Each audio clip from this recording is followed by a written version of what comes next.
Hi everyone, আজকের ক্লাসে আমরা 19 নম্বর অঙ্কের সমাধানটা দেখব। তো 19 নম্বরের এই যে অঙ্কটা, এইটা সমাধান করার পূর্বে তোমরা অবশ্যই আমার এর আগের পর্বে কিন্তু 1, 2 এবং 3 নম্বর অঙ্কের সমাধান করেছিলাম। তো ওই অঙ্কটা যদি তোমরা ভালোভাবে দেখো তাহলে এই অঙ্কটা একদম ইজি হয়ে যাবে তোমাদের কাছে, কারণ ওই 3টা অঙ্কের সমন্বয়ে এই অঙ্কটা গঠিত। ঠিক আছে, তো চলো এখন আমরা এই অঙ্কের সমাধানটা করি। প্রথমে প্রশ্নটা ভালোভাবে বুঝে নিই কি বলছে। একজন ফল ব্যবসায়ী যশোর থেকে ৩৬ টাকায় ১২টি ধরে কিছু সংখ্যক অর্থাৎ ৩৬টি কলা অর্থাৎ ১২টি কলা ৩৬ টাকায় ক্রয় করেছে এবং কুষ্টিয়া থেকে ৩৬ টাকায় ১৮টি ধরে সমান সংখ্যক কলা খরিদ করলো।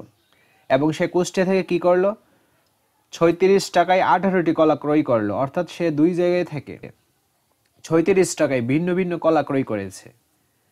তিনি ৩৬ টাকায় ১৫টি ধরে তা বিক্রি করলেন, কিন্তু সে ১৫টি কলা ৩৬ টাকায় বিক্রি করেছে।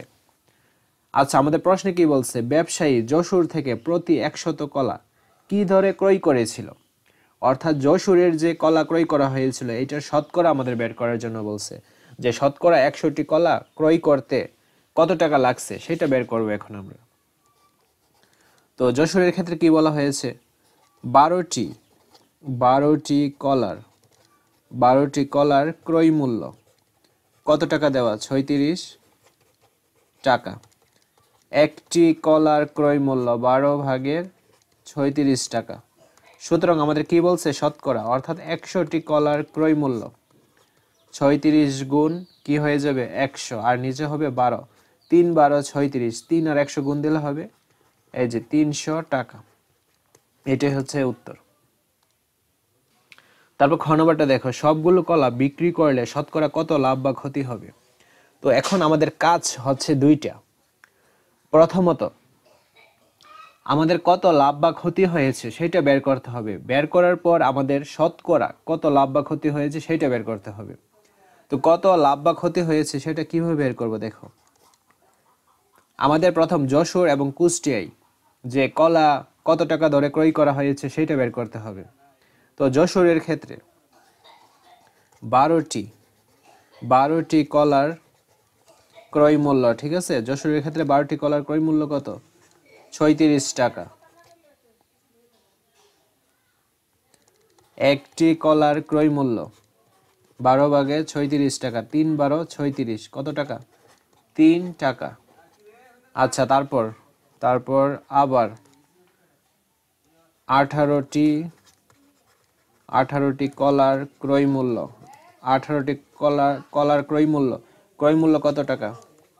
৩৬ টাকা। একটি কলার ক্রয় মূল্য ১৮/৩৬, তো ১৮ × ২ = ৩৬, কত টাকা? ২ টাকা। ঠিক আছে, আমাদের যশোরের প্রতি কলার দাম বের হয়েছে ৩ টাকা এবং কুষ্টিয়ায় প্রতি কলার দাম বের হয়েছে কত? ২ টাকা। এখন দুই জায়গা থেকে যেহেতু দুইটা কলা, আমাদের এদের গড় কলার যে ক্রয় মূল্যটা সেটা বের করতে হবে। এখন এই যে ১+১, অর্থাৎ দুই জায়গা থেকে যে কলাগুলো ক্রয় করেছি, দুইটি কলার ক্রয় মূল্য, ঠিক আছে, ক্রয় মূল্য কত? প্রথমটা পেয়েছি ৩, দ্বিতীয়টা ২, কত টাকা? ৫ টাকা। একটি কলার গড় ক্রয় মূল্য, গড়টা কিভাবে বের করব? ৫কে ২ দ্বারা ভাগ করব, ভাগ করলে অ্যান্সারটা পাবো কত? ২/৫ টাকা। তো এটা তোমাদের তোলা দরকার নেই, আমি তোমাদের বোঝানোর স্বার্থে এই যে ২.৫, অর্থাৎ ৫কে ২ দ্বারা ভাগ করলে এটা পাওয়া যায়, এটা জাস্ট লিখলাম, পরে কিন্তু মুছে দিব। আচ্ছা, আবার আমরা তো ক্রয় মূল্য বের করেছি, একটা কলার গড় যে ক্রয় মূল্য ২.৫ টাকা বা ২/৫ টাকা, সেইটা আমাদের তো বিক্রি মূল্যটা বের করতে হবে, অর্থাৎ আমরা যে কলাগুলো দুই জায়গা থেকে কিনছি, কলাটা কিন্তু বিক্রি করেছিলাম ১৫টি কলা ৩৬ টাকায়। তো ১৫টি কলার বিক্রয় মূল্য কত টাকা? ৩৬ টাকা। একটি কলার বিক্রয় মূল্য আমরা কি দিব? ১৫/৩৬। এখন দেখো, কাটাকাটি করে একটু ছোট করে নিই। ৩ দ্বারা কাটাকাটি করা যায়, ৩ × ৫ = ১৫, আর ৩৬কে ৩ দ্বারা কাটা যায়, ৩ × ১২ = ৩৬। তো অ্যান্সারটা হচ্ছে ৫/১২ টাকা। তো এইটাও আমি জাস্ট ৫কে ১২ দ্বারা ভাগ করলে ২.৪ বের হয়, এটাও বোঝানোর জন্য এই এটা তুললাম মাত্র, পরে কিন্তু আমি মুছে দিব। আমাদের ক্রয় মূল্য হচ্ছে 2.5 টাকা আর বিক্রয় মূল্য হচ্ছে 2.4 টাকা। কোনটা বেশি? আমাদের ক্রয় মূল্য কিন্তু বেশি বিক্রয় মূল্য থেকে। বিক্রয় মূল্য বলতে আমরা কত টাকায় কলাটা বিক্রয় করেছি, অর্থাৎ এই যে লাভ। তো এখানে আমাদের ক্রয় মূল্য থেকে যেহেতু বিক্রয় মূল্য কম, তার মানে আমাদের কিন্তু ক্ষতি হয়েছে। ঠিক আছে, তো 2/5 দিয়ে কিন্তু এইটা সবাই বুঝতে পারবে না, তার জন্য এই যে দশমিকে 2.5 এভাবে করা হয়েছে যেন তোমরা বুঝতে পারো। অর্থাৎ যাই হোক, তোমরা তো বুঝতে পারছো যে ক্রয় মূল্যটার বেশি বিক্রয় মূল্যটা কম, তার মানে আমাদের কি হয়েছে, আমাদের ক্ষতি হয়েছে। আমরা কিন্তু শিওর হলাম। তো এখানে এই কথাটা লিখব, এখানে ক্রয় মূল্যের চেয়ে, এখানে ক্রয় মূল্যের চেয়ে কি, এই যে বিক্রয় মূল্য কম।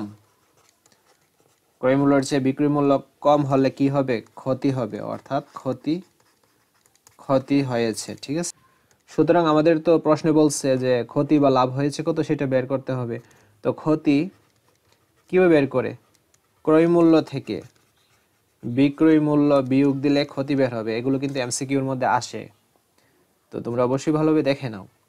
ক্রয় মূল্যে অ্যামাউন্টটা ছিল 2/5 এবং বিক্রয় মূল্যের অ্যামাউন্টটা ছিল 5/12 টাকা।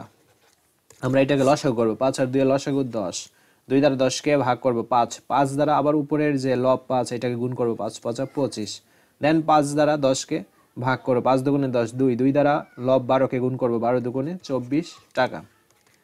তো 25 থেকে 24 বিয়োগ দিলে হবে 1 টাকা। এই যে টাকাটা, এটা হচ্ছে আমাদের ক্ষতি। আমাদের প্রশ্নে কি বলছে, কত লাভ বা ক্ষতি হবে শতকরাই প্রকাশ করো। ঠিক আছে, তো এখন আমাদের শতকরায় প্রকাশ করতে হবে। এই যে একটি কলার গড় ক্রয় মূল্য, একটি কলার গড় ক্রয় মূল্য কত, 2/5 টাকা।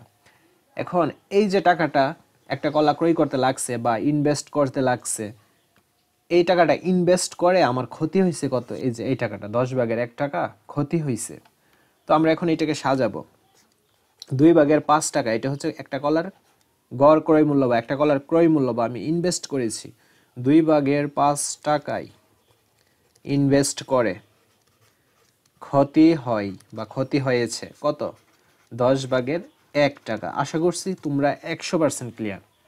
তো তোমরা অবশ্যই ভালোভাবে আমার কথাটা বোঝার চেষ্টা করবে আমি কি বলতেছি। এগুলো যদি মনোযোগ সহকারে বুঝতে পারো তাহলে পরবর্তীতে যে সৃজনশীলগুলো করাবো সেগুলো তোমাদের কাছে একদম ইজি হয়ে যাবে। So be careful. তো এই যে দেখো, একটা কলার ক্রয় মূল্য, এই টাকাটা ক্রয় করার পর ক্ষতি হয়েছে এই টাকাটা, তাহলে 1 টাকায় ক্ষতি হয়।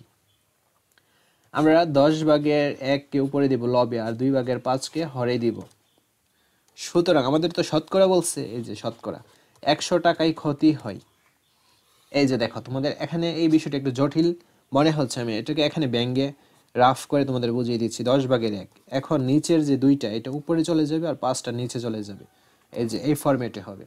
আর 100টা তো উপরে হবে, তো উপরে কি রয়েছে 1 এবং 2, 1 লেখার দরকার নেই, 2 গুণ 100 তো উপরে চলে যাবে 100, আর নিচে কি আছে 10 গুণ 5। ঠিক আছে, একদম ক্লিয়ার।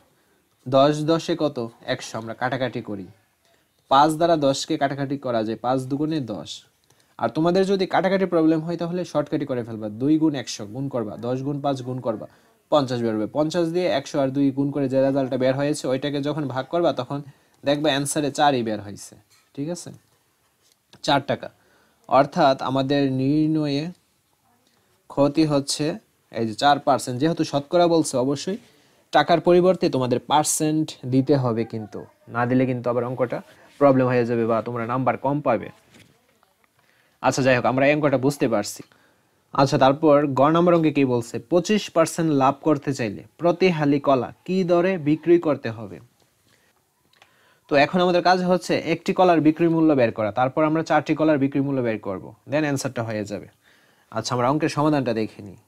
আমাদের কি বলছে, 25% লাভ করতে চাইলে, তো মনে করি ক্রয় মূল্য 100 টাকা, মনে করি ক্রয় মূল্য 100 টাকা হলে 25% লাভে বিক্রয় মূল্য কি হবে, 100 যোগ 25, 125 টাকা। তারপর খ নং হতে পাই, খ নং হতে পাই একটি কলার, খ নং হতে পাই একটি কলার ক্রয় মূল্য কত পেয়েছিলাম?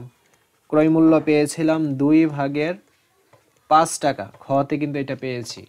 তো আমাদের এখন কাজ হচ্ছে এই যে ক্রয় মূল্য কত ধরেছি আমরা 100 টাকা। ক্রয় মূল্য 100 টাকা হলে বিক্রয় মূল্য হবে 125 টাকা। ক্রয় মূল্য 1 টাকা হলে বিক্রয় মূল্য হবে 100/125 টাকা। দেন ক্রয় মূল্য এই যে আমাদের খ নং হতে একটি কলার ক্রয় মূল্য কত পেয়েছি? 2/5। ক্রয় মূল্য 2/5 টাকা হলে বিক্রয় মূল্য এই যে দেখো 125। দেন এই যে 5টা এটা উপরে হবে, দেন 100 আর এই দুইটা নিচে হবে। তো আমাদের কাজ হচ্ছে 25 দ্বারা 125 এবং 100 কে ভাগ করা। 25 দ্বারা 100 কে কাটাকাটি করলে পাবো 4, 25 দ্বারা 125 কে কাটাকাটি করলে পাবো 5। দেন অ্যান্সারটা হচ্ছে নিচে হবে 8 আর 5 5 25, 8/25 টাকা। অর্থাৎ আমরা এই যে একটা কলা ক্রয় করতে কিন্তু এই টাকাটা লাগছিল 2/5 টাকা। একটি কলার বিক্রয় মূল্য 20% লাভে আমরা কত পেয়েছি? 8/25 টাকা। ঠিক আছে, সুতরাং একটি কলার বিক্রয় মূল্য কত? 8/25 টাকা। সুতরাং 4টি কলার বিক্রয় মূল্য 25 গুণ 4 নিচে হবে 8 টাকা। 4 দুগুণে 8, 2/25 টাকা। এটা অপকৃতি আছে, আমাদের এখন এটাকে মিশ্র তৈরি করে নিতে হবে। এখানে রাফ করে নিচ্ছি। 12 দুগুণে 24, হাতের 25 থেকে 24 গেলে 1। তো অ্যান্সারটা হচ্ছে 12 সমস্ত 2/1 টাকা। এটাই হচ্ছে উত্তর। তো আশা করছি তোমরা বুঝতে পেরেছো। পরবর্তী ক্লাসে আমরা এর পরের যে সৃজনশীলটা ওইটার সমাধান করব। ধন্যবাদ সবাইকে।